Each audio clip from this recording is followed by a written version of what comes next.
오늘 아침 본문은 로마서 14장 1절에서 12절 본문입니다. 본문의 골자는 무엇이냐면 이제 믿음이 약한 자와 강한 자 사이에 서로 판단하고 조롱하고 업신여기는 일에 대해서 경계할 것을 말씀하시는 대목입니다. 아이러니하게도 여기서 이제 약한 자들로 표현되는 사람들이 누구냐면 기독교 공동체 안에 존재하는 유대교 출신들, 오히려 그들이 믿음이 강할 것 같은데 복음의 본질 안에서는 약한 자로 그렇게 표현되고 있다는 것이 좀 주목할 만한 점입니다. 왜냐하면 그들은 예수님이 모든 율법을 완성하셨고 모든 그런 하나님의 구속 역사가 완성되어서 모든 그런 율법이 완전한 형태로 그렇게 완성되었고 그리고 율법의 모든 그런 의식적인 저주에서 그리스도께서 우리를 속량하셨음에도 불구하고 유대인 출신 그 그리스도인들에게 있어서는 아직도 그들의 어떤 음식 문화에 있어서 그들의 어떤 정결 그런 어떤 예식 이런 데 얽매여 있는 그런 모습들을 이렇게 보이고 있었기 때문입니다. 예를 들어서 이제 코셔라 그러죠. 이렇게 피를 완전히 빼지 않은 음식은 먹지 않는, 자기네의 방식대로 조리되지 않은 음식은 입에 대지 않는 그런 습관들, 이런 것들이요. 좀 더 이렇게 나가면 우상의 제물을 먹는 문제, 먹지 않는 문제, 이런 것까지 조금 더 확장될 수 있겠지만 그 근본에는 어떤 그런 음식 문화, 이런 유대교적인 문화를, 그 잔재를 지킬 것이냐 말 것이냐 하는 문제가 거기에 있었습니다. 근데 이제 그 사도가 보기에는 그들의 그런 어떤 그런 지켜나가는 그런 문화적인 습관이 조금 이렇게 개혁되지 못한 곳에 머물러 있는 듯한 그런 인상을 받고 있기 때문에 그들을 약한 자로 그렇게 표현을 하게 된 것이고, 이방인들은 이런 문화에 대해서 완전히 자유로워요. 근데 이제 문제는 무엇이냐면 그 믿음 안에서 이제 모든 것이 가하다라는 그런 생각을 가지고 있기 때문에 어떤 면에서는 너무 속된 것까지도 다 이렇게 접하고 먹을 수 있는 태도를 가지고 있는 것. 근데 문제는 무엇이냐면 이제 복음 안에서 믿음이 강한 자들로 표현되는 이방인 출신의 그리스도인들이 믿음이 약한 유대인 출신 그리스도인들을 향해서 업신여기는 것, 그리고 유대인 출신 그리스도인들이 이방인 출신 그리스도인들을 볼 때는 너무 개념이 없는 거죠. 그러니까 또 이렇게 비판하고 이런 모습을 보이면서 기독교 공동체가 파당으로 갈라지고 또 하나 되지 못하고, 그리스도께서 그 유대인과 이방인의 막힌 담을 그 십자가로 헐어버리셨는데 그 안에서 또 그런 행식적인 문제를 가지고 또 나눠지는, 여전히 나눠져 있는 그런 모습들을 보면서 사도가 주제넘게 형제를 판단해서는 안 된다라는 그런 주제의 말씀을 이 로마서 14장에 힘주어 말하고 있는 것입니다. 그래서 결국 주제넘게 상대를 비난하고 비판하고 정죄할 때에 모두가 하나님의 심판대 앞에 서게 될 때 큰 정죄를 받을 수 있다는 것, 그것을 염두에 두고 신앙생활하라. 그래서 서로 그렇게 비판하지 말아라 라는 그러한 골자의 말씀인 것입니다. 저는 이 본문을 이 코로나 시대에 현장 예배를 드리는 것이 맞느냐 아니냐 하는 문제가 지금 굉장히 이렇게 교회 안에서 옥신각신하고 계속 이렇게 싸움거리가 되고 있는데, 저는 개인적으로 솔직히 이것이 싸움거리가 되어서는 안 된다라고 그렇게 판단하는 목회자입니다. 제 개인의 그런 어떤 신앙의 가치의 기준을 두고 말씀드리자면 예배는 교회의 존재의 목적입니다. 결코 타협할 수 없는 마지노선인 것이죠. 예배를 위해서 존재하는 것이 교회이고 예배를 통해서 영혼들을 구원하게 하고 각성케 하고 또 소망 없는 세상에 등불을 비추는 그것이 바로 예배의 공간입니다. 그래서 결코 타협할 수 없는 것이죠. 제 개인적인 그런 어떤 신앙의 고백을 드리자면, 오히려 세상이 규정하는 어떤 환경에 타협하지 않았을 때, 세상이 지금 굉장히 위험하다, 그리고 교회를 굉장히 업신여긴다, 그런데 예배까지 드리면 더 업신여긴다, 이게 굉장히 막 우리 안에서 형성되는 풍설이잖아요. 그래서 실제이기도 하지만, 거기에는 어느 정도 실제가 있기도 하지만, 또 상당수 우리가 스스로 만들어낸 그런 두려움이 거기에 섞여 있습니다. 근데 이 기간 동안에 제 개인적으로 그런 어떤 세상이 만들어내는 그런 어떤 두려움, 그런 환경적인 요소에 타협하지 않고 예배를 지켜나갔을 때에 저는 개척 목회자로서 오히려 하나님께서 사람들이 걱정하는 것처럼 교회가 돌아가는 것이 아니라, 오히려 이 어려운 시기에 더 하나님이 영혼을 하나님께로 인도할 수 있는 구원의 문이 자꾸 열리고, 그런 우리가 생각지 못했던 그런 은혜의 문이 제가 그 어느 때 목회했을 때보다 더 확장되고 열린다라는 것을 저는 경험하고 있습니다. 우리는 스스로 세상이 만들어낸 그런 멍에를 져서는 안 되는 것이죠. 그것이 주님이 우리에게 요구하시는 멍에라면 져야겠지만, 세상이 우리를 그릇되게 포장하고, 그것도 모자라서 교회 내에서 어떤 두려움을 확산해내고 먼저 기가 죽어가지고 교회의 문을 닫는 것은, 그건 말이 될 수 없는 상황이라고 저는 생각하고 있는 것입니다.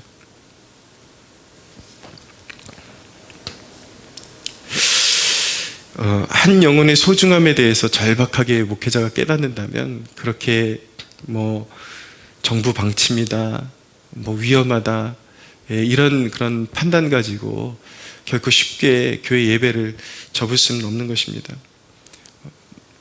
교인 수가 많고 그냥 잠시 흩어졌다가 그냥 교인 수 중에 그 많은 사람들 중에 일부만 돌아와도 교회가 유지될 수 있다, 그렇기 때문에 상관없다라고 생각하는 그런 교회 목회자들이 있을지 모르겠지만은, 오히려 한 영혼 한 영혼을 이렇게 품고 돌볼 수밖에 없는 그런 작은 교회 입장에서 본다면은, 이런 위기 가운데 교회가 방심하거나 잘못 관리하게 되는 순간에 그 한 영혼 한 영혼이 교회에서 한두 주간 멀어졌을 때에, 그것이 그들의 믿음이 물론 하나님의 주권의 영역에 있지만 우리가 해야 할 본분이라는 것도 있잖아요. 근데 무언가 하나님을 알아가는 도중에 완전히 회심하지 못한 사람이 이제 1, 2주 교회에서 멀어지면서 그것이 기회가 돼서 완전히 그 세상의 종으로 전락하는 모습을 볼 때에, 정말 한 영혼을 구원하는 것이 교회라고 믿는다면 절대로 섣부르게 예배를 포기할 수 없는 것이죠. 한 영혼이 교회에서 멀어져서 세상의 종으로 전락한다는 것이 무엇입니까? 이참에 그냥 세상에 머무르게 된다는 것이 우리에게는 무엇을 의미하는 것입니까? 그 사람은 지옥의 형벌을 낙인받고 살아가게 된다는 것을 의미하는 것이죠. 우리가 한 영혼을 그렇게 쉽게 생각할 수 있는 그런 존재로 우리가 부름받은 것은 아니지 않습니까? 그 한 영혼을 위해서 우리가 존재하는 것인데, 그것을 포기할 수는 없는 것이죠. 저는 솔직히 이 시대에 단순한 아집이 아니라 예배를 지켜나가야 되는 문제라면, 물론 제가 소유하고 있는 믿음이 맹목적인 것은 아닙니다. 상황을 판단하고 정말 이 사회가 완전히 셧다운될 지경까지 가고 정말 필요로 한다면 저 또한 어떤 온라인 예배로 전환한다든지 어떤 다른 수를 생각해 볼 것입니다. 그러나 지금 판단으로는 그런 상황까지는 아니라고 판단이 되고, 만약에 이런 상황 속에서 우리 교회가 예배를 계속해서 지켜나가는 것이 어떤 이 권력자들에게 걸림돌이 되고 미움거리가 되고 제가 감옥에 가야 할 일이 생긴다면 저는 기꺼이 감옥에 갈 그런 마음의 준비까지 되어 있습니다. 결코 지금 이런 상황에서 어떤 권력자들의 요구에 부응해서 예배를 내려놓을 생각이 전혀 없습니다. 그러나 제가 가지고 있는 생각을 획일화시키고 싶은 생각도 없습니다. 만약에 교회가 저희 교회 말고 다른 어떤 교회들이 교인들 모두가 모였을 때에 적당한 거리와 질서를 조절하기 힘든 교회라면 당연히 어떤 조치가 필요할 거예요. 저는 그걸 인정합니다. 미련하게 구역구역 똑같은 어떤 잣대를 갖다 대고 그래야 할 필요는 없다라는 것이죠. 그러나 한 가지 분명한 것은 저라면 그렇게 하겠습니다. 제가 가지고 있는 그런 가치관, 신앙의 그런 가치관으로 판단했을 때에 아무리 그 중대형 교회라 할지라도 예배 자체를 포기하는 것은, 현장 예배를 포기하는 것은 옳지 않다. 그것은 사명을 저버리는 것이다. 교회 중직자들이라도 모여서 듬성듬성 떨어져서 방역 철저히 하면서 현장 예배를 지켜나가야 되는 것이죠. 저는 굳이 애써서 자원해서 교회를 예배를 그치지 않는다 할지라도, 모이라 할지라도 이미 그만한 믿음이 안 되는 사람들, 그리고 자기 몸 살리는 사람들은 알아서 다 그 자리를 피할 것이라고 저는 생각합니다. 그리고 굳이 교회가 조치를 취해야 된다면 중직자들이라도 모여서 예배를 지켜나가는 것이 교회의 본분인 것이죠. 그러나 강한 저의 그런 신념이 있지만 교회가 그런 어떤 그 교회가 처해 있는 형편에 따라서 마지못해서 그런 어떤 조치를 취해야 한다 그러면 저는 그 조치를 존중합니다. 그것이 어떤 그 교회를 맡겨주신 리더의 신중한 판단이라면 존중받아야 한다라고 생각을 합니다. 오늘 말씀의 골자가 그것 아닙니까? 어떤 사람은 모든 것을 먹을 만한 믿음이 있고 믿음이 연약한 자는 채소만 먹느니라.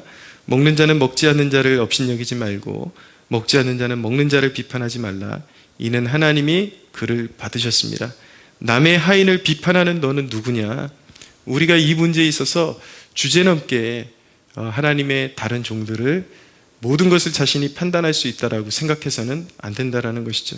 그가 서는 것이나 넘어지는 것이 자기 주인에게 있음에 그가 세움을 받으리니 이는 그를 세우시는 권능이 주께 있음이라. 신앙의 그 중점을, 그 가치를 두는 데는 약간의 그런 코드 차이가 있을 수 있다는 거예요. 저 같은 사람은 결코 하나님이 받으셔야 되는 예배 그 자체를 폐할 수 없다라는 주의고, 어떤 사람은 좀 더 이웃사랑의 견지에서 그것이 하나님의 기쁨이다라는 견지에서 접근하는 사람들이 있을 거예요. 그것이 목회자의 그런 아주 심사숙고한 결정의 그런 결론이라면 그 결론이 존중받아야 된다. 저는 그것을 하나님이 원하신다라고 믿습니다. 그러나 한 가지만은 알아야 합니다. 우리 사회, 우리 민족이 지금 당면한 그런 어떤 상황의 특수성, 이것은 꼭 우리가 인지하고 넘어갈 필요가 있는 것이죠. 이 정부가 교회를 골칫거리로 생각하고 있는 것은 분명합니다. 왜냐하면 이 진보 좌파 이 세력들이 어떤 친공산주의적인 정책, 그리고 어떤 친동성애적인 정책, 어떤 이런 기독교의 가치관과 정 배치되는 그런 가치관들을 이제 밀고 나가려고 할 때마다 가장 반기를 들고 계속해서 어렵게 하고, 특별히 이 대북적인 정책에 대해서 의구심을 떨칠 수가 없기 때문에 이 문재인 정부가 계속 기독교인들에게 이렇게 부딪혀 왔거든요. 눈에 가시가 되죠. 광장에 모이는 것이 어떤 목회자들은 그것이 문정부가 좋아하는 일이다, 왜냐하면 그것이 자기들에게 득이 되기 때문이다라고 그렇게 판단하는 목회자들이 있는데 저는 그렇게 보지 않습니다. 그들이 자신들이 득이 되게 활용하는 것은 맞지만 골칫거리인 것은 사실인 것이죠. 심적 부담이 있는 것이죠. 교회가 그렇게 싫은 것입니다. 지금 교회와 이 정권의 구도가, 영적인 구도가 그렇습니다. 그래서 이들이 특정 교회를 혐오 집단으로 만들어버렸죠. 그래서 그런 교회 때문에 모든 교회가 욕먹는 거라는 그런 어떤 언론 플레이, 그런 플레이를 지금 그들이 하고 있다라는 것입니다. 그들의 그런 어떤 플레이가 효과적인 것은 그것이 의견 차이로 교회끼리도 지금 분열되고 있고, 교회 안에서도 지금의 문제가 어떤 그 광화문에 나간 특정 교회 때문에 지금 벌어지고 있는 것으로 그렇게 지금 정죄하고 있는 분위기죠. 교회 내에서 자체적으로 분열하고, 또 교회의 그런 이미지를 중으로 해서 교회는 분열하지만 결국은 전체 교회가 다 지금 대사회적으로 이렇게 고립될 수 있게끔 그렇게 효과적으로 플레이를 하고 있는 것이죠. 근데 말씀드리고 싶은 것은 무엇이냐면, 이런 상황이 특정 교회의 문제라고 생각하는 순진함부터 우리가 버려야 합니다. 저는 그 특정 교회 대표를 개인적으로 지지하지 않습니다. 그의 신앙적인 그런 색깔이나 그가 이단을 해제하고 마음대로 해제하고 이런 모습들, 저는 결코 옹호하지 않습니다. 그러나 우리가 큰 그림에서 봤을 때에 그것을 그냥 그 교회만의 문제라고 생각하고 같이 손가락질하고 넘어가는 것, 그것이 바로 이 시대의 어둠의 세력들이 요구하고 원하는 그림이라는 것, 우리가 깨달아야 합니다.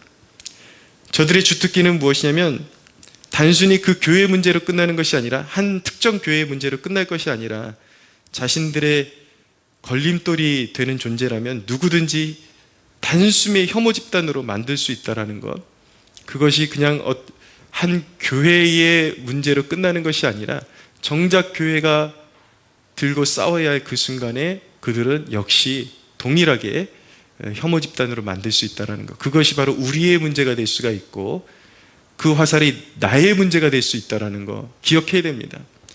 그렇게 그런 문제로 교회가 한 목소리를 내지 않고 정죄하게 될 때에 같은 어떤 형제교회나 어떤 좀 맞지 않지만 그 교회의 문제 때문이라고 정죄하고 단순히 이 권력자들이 원하는 대로 동일한 목소리를 내고 그렇게 길들여져 갈 때에 그것은 명분 있는 그런 순종이라고 생각하지만 사실은 길들여져 가는 거예요. 그들이 원하는 대로. 보십시오. 그들은 항상 명분 있는 그런 어떤 주제를 끄집어내서 사람들을 양심을 자극하고 선동해서 자신들의 소정의 목적을 이루어가는 존재들인 것입니다. 이 권력자들에게 협조한다 그래서 그들이 교회를 좋게 볼 것 같죠? 결코 그렇지 않습니다. 협조한다고 끝이 아니라 반드시 계속해서 진정한 교회와 참 교회와 마찰을 빚게 되어 있습니다. 왜냐하면 그들의 중심의 그 스피릿이 정상적인 것이 아니기 때문이에요. 사회주의자들, 이런 공산주의의 영이 흐르고 있는 이런 세력들의 그런 치졸함, 그들의 그런 그 내면에 있는 것이 거짓의 영이기 때문에 언제든지 저와 여러분을 타겟으로 삼고 혐오 집단으로 만들어낼 수 있다는 거 잊지 마십시오. 그러나 오늘 본문을 통해서 결론을 내리는 것은 무엇이냐면, 서로 간에 주제에 넘을 정도로 정죄하는 것, 조심해야 된다. 우리의 본심이 하나님의 심판대 앞에서 판단받을 것이라는 것이 사도가 주는 오늘 말씀의 교훈의 이 결론인 것입니다. 10절을 보십시오. 내가 어찌하여 내 형제를 비판하느냐? 어찌하여 내 형제를 업신여기느냐? 우리가 다 하나님의 심판대 앞에 서리라 라고 말씀하고 있습니다. 저는 결코 누구에게서도 판단받지도 않을 뿐더러 판단받는 것을 거절할 것이고, 그러나 남을 섣불리도 판단하지도 않습니다. 제가 현장 예배를 고수한다고 해서 현장 예배를 피치 못할 사정으로 진정으로 목회자의 양심으로 잠시 내려놓은 형제들을 제 마음대로 그것이 믿음이 약하기 때문이다, 어쩌다 이렇게 판단하지 않습니다. 단 저는 알아서 기는 존재들, 친정부적인 그런 색채를 보이고 그런 사회주의 정책에 같이 옹호하면서 완장을 차고 현장 예배를 드리는 교회들에 대해서 완전히 무슨 어떤 대적처럼 그렇게 여기고 완장차고 행동하는 그런 목회자들은 저는 정죄합니다. 저는 그들을 꼴보기가 싫습니다. 그들은 진정한 목회자가 아니요, 그들은 정말 마귀의 하수인과 같은 자들이라고 저는 그렇게 치부를 합니다. 그렇게 생각을 하지만 동일하게 예배를 내려놓는다고 해서, 잠시 내려놓는다고 해서 제가 주제넘게 그를 판단하지는 않습니다. 아니요, 판단할 수가 없습니다. 오늘 말씀이 우리에게 주는 경각심은 무엇이냐면, 우리가 옳다고 주장하는 그것이, 내가 옳다고 주장하는 그것이 나의 위치가 어느 위치인가, 나도 하나님의 심판대 앞에서 나의 진위를 가름받아야 하는 존재로 서 있다는 거예요. 내가 심판자가 아니라 나도 지금 심판받아야 할 내 본심을 하나님 앞에서 판단받아야 할 위치에 있으면서 내가 심판장의 위치에 가서 나의 형제들을 정죄할 수 있는 그런 주제 넘은 짓은 할 수 없는 위치에 있다는 것이죠. 오늘 이 엄중한 시대 가운데 우리 그리스도인들이 이 말씀 앞에서 우리는 정말 우리의 주제와 본분을 잘 지키면서 이 신앙의 중심에 서 있는지 잘 점검하기를 원합니다.